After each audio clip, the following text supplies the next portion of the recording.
할렐루야, J 빌리지입니다. 역대하 13장 1절에서 3절 말씀입니다. 여로보암 왕 18째 해에 아비야가 유다의 왕이 되고 예루살렘에서 3년 동안 다스리니라. 그의 어머니의 이름은 미가야요 기브아 사람 우리엘의 딸이더라. 아비야가 여로보암과 더불어 싸울새 아비야는 싸움에 용감한 군사 40만 명을 택하여 싸움을 준비하였고 여로보암은 큰 용사 80만 명을 택하여 그와 대진한지라. 아멘. 성경을 보면 솔로몬의 아들 르호보암이 대를 이어 왕이 되었고 르호보암이 죽은 후 그 아들 중에 아비야가 새 왕이 되었습니다. 아버지는 르호보암이고 어머니는 미가야라는 여자로 우리엘이라는 사람의 딸이었지요. 성경은 어떤 중요 인물에 대해 말할 때에 종종 누구의 아들이다, 누구의 딸이다 라고 밝히곤 합니다. 우리들의 집안을 보면 가족 그 패밀리 트리를 볼 수 있습니다. 가계이지요. 패밀리 트리. 그것은 영적 육체적 뿌리들을 살펴볼 수 있는 것으로 우리의 부모님들과 또 그 위에 조부모님들을 살펴볼 수 있습니다. 만일 조상들에 대해 더 많은 정보들을 가졌다면 자신의 영적 상태에 대해서 더 알 수 있다는 뜻입니다. 어쨌든 이제 아비야가 아버지 르호보암의 뒤를 이어 남유다 왕국의 새 왕이 되는데 그때가 BC 913년이고 불과 3년 후 BC 910년에 사망합니다. 아비야 왕에 대한 기록은 열왕기상 15장의 1절에서 8절 뿐이고 역대하에도 13장에만 짧게 기록이 있습니다. 그가 왕이 된 후 즉시 도전이 왔습니다. 북이스라엘에서 전쟁을 일으켰습니다.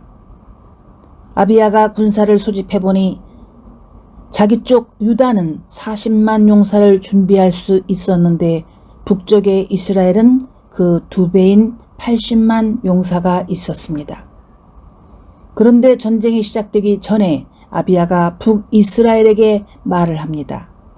그것이 4절에서 12절까지 나옵니다. 특히 그가 강조한 것은 북이스라엘, 너희는 여호와 하나님을 배신한 나라가 아니냐?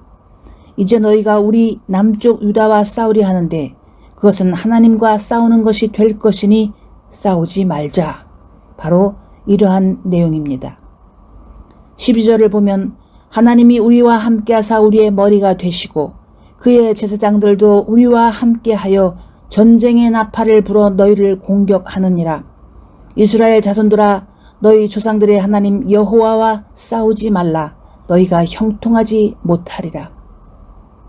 그리고 특별히 북쪽 이스라엘이 범죄한 큰 죄를 지적했는데 그것은 북의 여로보암 왕이 권세를 잡은 후 하나님의 제사장과 레위 사람들을 쫓아냈다는 사실입니다. 그 신성한 직무는 약 500년 전 하나님의 법에 의하면 오직 아론 자손들과 레위 지파만 섬길 수 있는 일이 있다라는 내용입니다. 출애굽기 28장 1절에 있지요. 아론의 가족은 대대로 제사장의 직무를 하고 다른 레위인들은 25세가 되면 섬기는 일을 배우되 30세가 되어 비로소 회막에서 섬기는 자가 될 수 있습니다. 그리고 50세가 되면 봉사를 멈추는 시스템을 하나님께서 직접 만들어 주셨습니다. 그런데 여로보암은 그들을 쫓아내고 뇌물을 받고 가짜 제사장들을 만들어 세웠습니다. 아비야는 그런 죄들을 지적한 것입니다. 즉 레위인은 아주 특별한 전임 사역자들로 하나님께서 아예 따로 구별해 놓으셨습니다. 그런데 여로보암은 하나님의 법을 어기고 누군가 송아지나 양을 뇌물로 가지고 오면 뇌물 가지고 왔구나. 너 지금부터 제사장 해라. 그렇게 하였습니다. 이것은 법을 어기는 것이고 아주 탐욕스러운 행동이었지요. 그러므로 하나님께서는 아무리 복을 주시고 싶어도 북이스라엘에 복을 주실 수 없었습니다. 그리고 복이라는 것은 그릇을 잘 준비해야 받을 수 있을 뿐 아니라 받은 복도 더 잘 관리할 줄 아는 강한 믿음이 필요합니다. 물에 물 탄 듯이 술에 술 탄 듯이 하면 안 되는 것입니다. 예전에 수년 전 북경의 어린이 유치원에서 일어난 일에 대한 인터넷 기사가 있었습니다. 자기 아이들을 유명 유치원에 보내는 엄마들이 아이들 몸에서 주사바늘 자국을 발견하고 추궁해 보니 어린 아이들이 말하길 점심 식사가 끝나면 알약을 먹거나 때로는 주사를 맞는다고 했습니다. 알고 보니 환각제 같은 것으로서 아이들이 잠을 자도록 만드는 것이었지요. 엄마들은 얼마나 크게 분노했겠습니까? 비싼 돈 주고 유명 유치원을 보내니 부모 몰래 약 주고 주사 놓고 잠을 자게 만드는데 그것이 아이들 건강에 얼마나 해롭겠습니까? 만일 이 메시지를 듣는 여러분이 엄마 아빠라면 어떻게 반응할까요? 큰 문제 아니야. 선생님들이 아직 어려서 그런 일을 저질렀지. 아이들 돌보는 게 너무 피곤해서 오죽했으면 그런 일을 저질렀을까. 이해해 줘야지. 허허허. 그렇지. 넓은 마음으로 이해하고 용서해 줘야지. 그렇게 말하겠습니까? 제정신을 가진 부모라면 아무도 그런 말을 할 수 없습니다. 법을 옳게 쓰려면 법 안에서 잘하는 사람은 더 잘하도록 격려하고 상도 주고 잘못하는 사람은 상담하고 교정하되 필요하면 처벌해야 합니다. 하나님께서는 이스라엘이 공동체로서 사회로서 국가로서 큰 복을 받고 살길 바라셔서 여러 가지 법을 주신 것입니다. 아비야는 전쟁 전에 북이스라엘의 불법을 지적하며 싸우지 말자고 했습니다. 오늘 하나님을 믿는 크리스찬들도 같습니다. 여러분의 가정과 집안과 여러분의 비즈니스에 하나님의 법을 잘 지켜 예수님의 생명과 충만한 은혜가 넘치도록 하십시오. 예를 들어 여러분의 아들들이 잘생기고 똑똑한데 하는 짓은 늘 예수님을 무시하고 하나님의 법들을 깨뜨리며 산다면 무슨 소용이 있겠습니까? 딸들이 쌍꺼풀 수술은 기본이어 성형수술로 새로 거듭난 것처럼 보이고 온갖 첨단의 유행 패션으로 자기를 가꾼다 해도 마인드가 라이프 스타일이 헤로디아 같고 그의 딸 같다면 기껏 할 수 있는 일들은 주님의 말씀을 전하는 세례 요한을 죽이는 것입니다. 오, 나 그런 사람 아니에요. 내가 무슨 세례 요한을 죽여요? 여러분, 주님의 말씀을 무시하고 순종하지 않는 게 세례 요한을 죽이는 것이며 예수님을 십자가에 못 박는 일입니다. 귀에다 십자가 귀걸이는 달고 다니면서 왜 주님의 말씀을 무시합니까? 언제 주님이 십자가로 귀걸이 만들어 달고 다니라고 말씀하셨습니까? 난 예전에 해외의 어느 교민교회에 가서 말씀을 전한 적이 있는데 한 장로가 매력있는 딸을 데리고 와 소개를 했습니다. 이 아름다운 딸은 얼마나 찰싹 달라붙은 원피스를 입고 왔는지 몸의 굴곡이 그대로 드러나는데 숨쉬기도 어렵게 보였습니다. 그래도 아버지 장로는 부끄럽기는커녕 너무나 자랑스러운 얼굴을 하고 팔리기 좋게 만든 상품처럼 생긴 딸을 보여주었습니다. 담임 목사님도 예쁜 꽃을 보듯이 허허 웃으며 바라보았습니다. 지금 아비야는 입을 열어 여로보암에게 말을 합니다. 너희는 잘못되었다. 이제 나와 전쟁을 하려느냐? 너희는 내가 아니라 하나님과 싸우는 것이다. 만일 자녀가 주님이 보시기에 추한 모습이면 예쁘다고 하지 말고 아비야 왕처럼 입을 열어 지적을 해줘야 합니다. 아니면 차라리 부끄러워하며 감춰두는 게 낫습니다. 어디 창기처럼 생긴 자녀들을 간증거리라도 되는 것처럼 사람들 앞에 보이며 잘 키운 것처럼 자랑을 합니까? 그래서 하나님과 싸우고 싶습니까? 이제 13절에서 19절을 보면 아비야 왕은 하나님의 도움으로 승리합니다. 여로보암의 군대는 80만 명이어서 아비야 군대의 2배였습니다. 그냥 보기만 해도 기가 죽을 큰 숫자였습니다. 이제 남유다는 위기에 빠지고 그때 할 수 있는 게 14절과 15절에 나와 있습니다. 유다 사람이 뒤를 돌아보고 자기 앞뒤에 적병으로 말미암아 여호와께 부르짖고 제사장들은 나팔을 부니라. 유다 사람이 소리 지를 때 하나님이 여로보암과 온 이스라엘을 아비야와 유다 앞에서 치시니. 아멘. 유다 군대가 40만이었지만 얼마나 두려웠는지 소리를 지르며 하나님께 부르짖고 같이 있던 제사장들은 나팔을 불어댔습니다. 하나님, 하나님, 주여, 주여 살려주세요, 구해주세요. 앞뒤로 적군이 가득합니다. 80만입니다. 그 소리를 듣고 하나님께서 북이스라엘 군대를 치시고 남쪽의 유다 군대를 구해주셨습니다. 여기에서 영적으로 배울 것이 있습니다.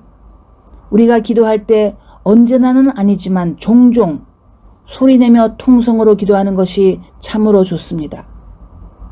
매번 소리내어 기도할 필요는 없지만 소리내어 통성으로 기도하면 여러 가지 좋은 점이 있습니다. 먼저 자기 자신을 소리로 깨우는 것입니다. 그것으로 잠들게 하거나 졸립게 하는 귀신을 쫓아낼 수 있습니다. 그래서 간절함과 용감하게 기도를 입 밖으로 내뱉으며 그 용감성을 증가시킬 수 있는 것이지요. 그것이 육체적으로도 더 힘들고 피곤한 육체 노동 같은데 하나님께서 그 육체 노동 같은 노력을 귀하게 보시고 응답해 주십니다. 유다 군대가 온몸으로 온 마음으로 온 목소리로 소리를 지르자 하나님께서 힘과 승리를 주셨습니다. 그 결과 17절을 보면 북이스라엘 군대 50만이 죽었습니다. 즉 80만 중 50만이 죽은 것입니다. 이런 결과는 오직 하나님만이 주시는 초자연적인 승리인 줄로 믿습니다. 이제 20절에서 22절을 보면 북이스라엘의 왕 여로보암이 사망합니다. 전쟁에 패한 후 여로보암은 하나님께서 치심을 입어 죽습니다. 어떤 유명한 사역자들은 하나님께서는 좋으신 하나님이라 절대로 사람들을 처벌하시지 않는다 하는데 그런 바보 같은 말을 듣지 마시기 바랍니다. 성경에는 여기저기 하나님께서 치셔서 죽은 사람들 얘기가 나옵니다. 어쨌든 여로보암의 삶을 보면 그는 참으로 불쌍하고 어리석은 사람이었습니다. 하나님께서 아무것도 아닌 것 같은 여로보암을 불러 아주 특별한 은혜와 왕이 되는 기회를 주셨는데 그는 너무 탐욕이 많고 의심이 많아서 하나님을 배신하고 우상을 섬기다 결국 멸망하였습니다. 여러분, 사람이 죽어도 곱게 죽어야 합니다. 오늘날도 여로보암 라이프 스타일로 사는 이들이 교회 안에 있습니다. 주님께서 웬일인지 좋은 기회와 특혜를 주셨는데 감사하며 정결하고 건강하게 살지 않고 성적 문제 스캔들에 큰 돈 문제를 만들면서 반성도 회개도 하지 않으니 교회 안에서 먼저 하나님의 법치가 무너지고 사회에서는 손가락질을 당하고 개독교라는 비난을 받는 문을 열어놓는 것이 아닙니까? 언제까지 여로보암처럼 나라를 위기에 빠뜨리고 도둑을 보아도 강도를 보아도 짖지 못하는 개가 되어서 제 개 밥그릇만 챙기려는 모양으로 살 것입니까? 그게 이미 죽은 개만도 못한 겉만 아름답고 번지르한 존재가 아니고 무엇입니까? 짖지 못하는 계란이 기분이 나쁩니까? 나는 내가 지어서 하는 말이 아닙니다. 이사야가 한 말입니다. 이사야 56장 10절에 있습니다. 파수꾼들이 벙어리 개에 짖지 못하는 개라고 했습니다. 누가 파수꾼입니까? 먼저 주의 종이요 소위 교회를 열심히 다니는 사람들입니다. 이사야가 배운 게 없어 치매에 걸려 그런 말을 사용했습니까?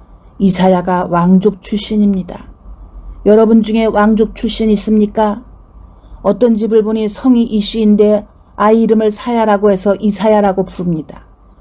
부디 아들이 딸이 이름값을 하는 사람이 되도록 기도를 많이 하시기를 바랍니다. 집집마다 무슨 드보라에 에스더에 디모데에 바울이 그렇게 많은지 이름만 성경에서 따오면 이름값 하는 크리스찬이 될 수 있습니까?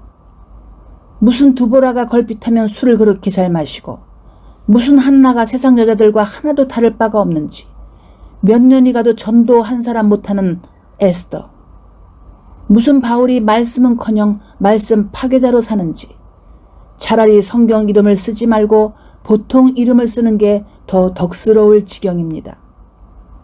우리가 하나님 앞에서 아비야처럼 살 것인가 여로보암처럼 살 것인가 스스로 선택하십시오. 하나님의 단련은 계속됩니다. 하나님은 아비야를 단련하셔서 남쪽 유다 나라가 든든히 세워지도록 하셨습니다. 물론 그도 완벽하지는 않아 자기 아버지처럼 여자들을 많이 데리고 살았지만 그래도 조금 나은 편입니다. 왕이 한 사람 잘 서면, 수상이 한 사람 잘 서면, 대통령이 한 사람 잘 서면 백성들은 대부분 따라옵니다. 왕이, 수상이, 대통령이 복을 받으면 그 복이 나라 전체에 흘러갑니다. 아비야, 그는 유명한 왕은 아니었지만 괜찮은 왕이었습니다. 기도하겠습니다. 하나님 아버지, 누가 아비야라는 이름을 기억합니까? 늘 다윗이나 솔로몬이나 히스기야 얘기를 하지 아비야가 남쪽 왕인지 북쪽 왕인지도 모를 지경입니다. 그가 완벽하게 경건한 사람은 아니었지만 괜찮은 왕으로서 일을 잘했고 주님의 초자연적인 기적도 바로 전쟁터에서 직접 체험을 했습니다. 오늘 우리가 무엇을 바라며 하루하루를 살겠습니까? 주신 터전 위에서 어떻게 하면 말씀을 순종하며 살아갈 것인가 고민하며 십자가를 지고 가는 크리스찬이 되겠습니다. 예수님의 이름으로 기도드립니다. 아멘.